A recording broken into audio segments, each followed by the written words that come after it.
ॐ अज्ञानतिमिरान्धस्य ज्ञानाञ्जनशलाकया चक्षुरुन्मीलितं येन तस्मै श्रीगुरुवे नमः। मैं सर्वप्रथम अपने गुरुपाद पद्म ओम विष्णुपाद अष्टोत्तर श्री श्रीमद शिला भक्तिवेदांत राधांति स्वामी गुरु महाराज जी के चरण कमलों में अनंत कोटि बार दंडवत प्रणाम करते हुए उनकी कृपा याचना करता हूँ। तत्पश्चात समस्त वैष्णवी वृंद के चरणों में यथा योग्य मेरा दंडवत प्रणाम।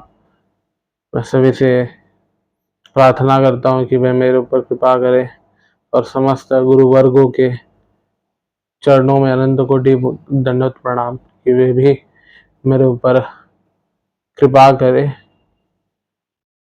एक समय की बात है,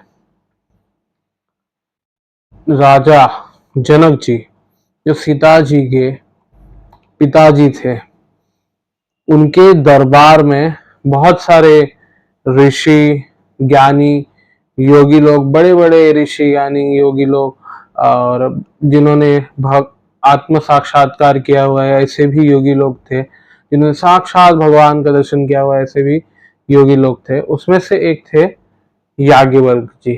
तो हमारे सनातन धर्म में ब्रह्मचारी गृहस्थ वानप्रस्थ संन्यास का प्रावधान है।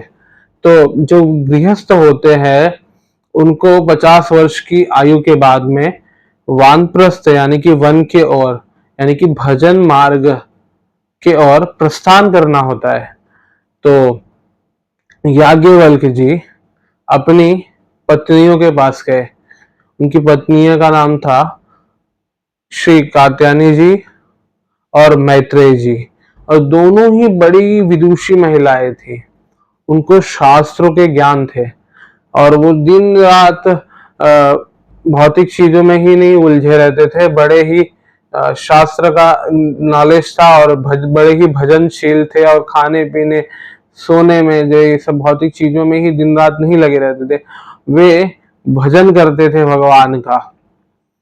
तो उन्होंने अपनी पत्नियों से कहा कि मेरे पास सब कुछ है, धन है, संपत्ति है, गाय है, सोना है, चांदी है, सारे ऐशो आराम है, सारी सुविधाएं हैं।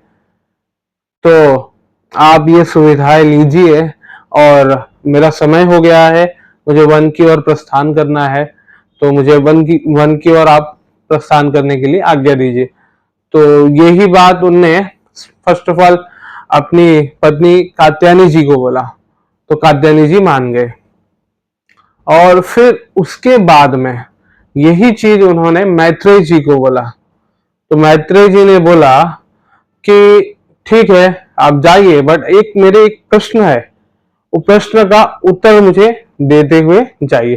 तो वो प्रश्न क्या है? प्रश्न ये है कि आपको ये भौतिक संसार की चीजों में आप बता रहे हैं कि इसमें सुख है, तो आप क्यों फिर यहां से जा रहे हैं, है ना? तो उनने उनने अपनी पत्नी को गले से लगा लिया और बोला वास्तव में आप ही मेरी यथार्थ में पत्नी है। ऐसा कोई नहीं बोलता है, ऐसा कोई भी नहीं बोलता है। हमें भजन करना, भजन करने से ही हम इस भौतिक संसार में सुखी रह सकते हैं। हम हमारे भौतिक चीजें जितने भी है, धन है, संपत्ति है, परिवार है, ये सब चीजों में सुख नहीं है। जैसे मेरे गुरुदेव हमेशा उदाहरण देते हैं कि एक रसगुल्ला है, तो रसगुल्ला एक व्यक्ति कितना खा सकता है? ज्यादा से ज्यादा 10 खाएगा, 20 खाएगा, इतना ही। उसके बाद में वही रसगुल्ला उस व्यक्ति के दुख का कारण बनेगा, है कि नहीं? तो इससे तात्पर्य यही है कि वस्तु से सुख नहीं है, सुख है भगवान की भक्ति से ही सुख है ना? उनने यही चीज बोला। और जो रावण था उसके 1 लाख पुत्र, 1.25 लाख नाती, सोने की लंका, होते हुए भी वो सुखी नहीं हो सका।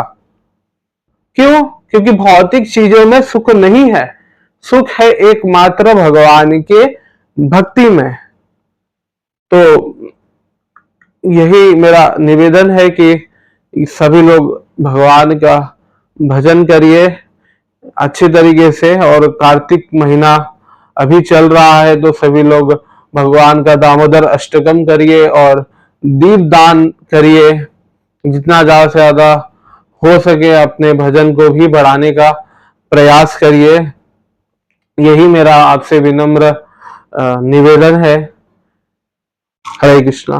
और कुछ भूल चूक त्रुटि हो तो आप सभी कृपा करके मुझे क्षमा करिएगा। और ये जो मैं कथा मैंने सुनाया है ये हमारे श्री परम गुरुदेव जी नित्य लीला वैष्णव मिष्टवाद स्तोत्र सदस्य श्रीमद श्रील भक्तिवेदांत नारायण गोस्वामी महाराज जी के कथा से ही श्रवण करके मैंने सुनाया है। तो अगर कुछ भी भूल चूक त्रुटि हुआ हो तो मेरा गलती है, वो मेरा गलती है। और कुछ भी अच्छा लगा हो तो वो सिर्फ मेरे परम गुरु जी, मेरे गुरु जी, गुरुवर्ग का ही आशीर्वाद से मैं कुछ बोल पा रहा हूँ। हरे कृष्णा। वंशात कल्पतरुभ्यश्च कृपा सिंधुभ्यश्च पतितानां पावनेभ्यो वैष्णवेभ्यो नमो नमः।